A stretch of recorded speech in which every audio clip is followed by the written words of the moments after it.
шаарынын 1-май райондук сотунун 2017 жылдын 2-августундағы жана Бишкек шаардык сотунун жазык иштери жана административдик укук бузуулар жөнүндө иштер боюнча соттук коллегиясынын 2017 жылдын 15-сентябрындагы өкүмдөрү күчүндө калтырылсын. Жабырлануучу Каптагаевдин көзөмөл даттануусу жана жактоочу Токтосуновдун көзөмөл даттануусу канааттандыруусуз калтырылсын.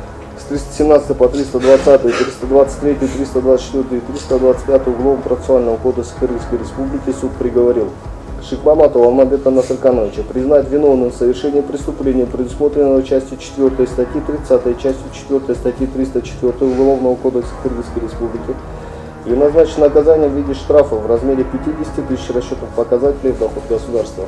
Меру пресечения в отношении Шикмаматова Алмамбета Насыркановича подписку о невыезде оставить прежней, после вступления приговора в законную силу отменить.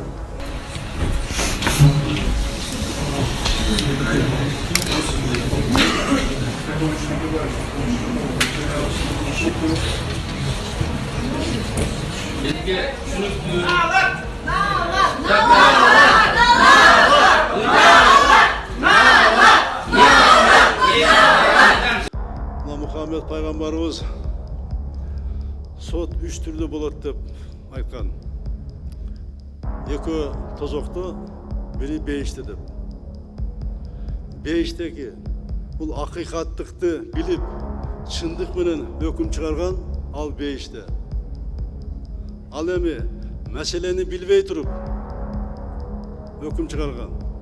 Же ақиқатты біліп тұрып, тура емес өкім шығарған соттар бұл тозоқты деп айтқан.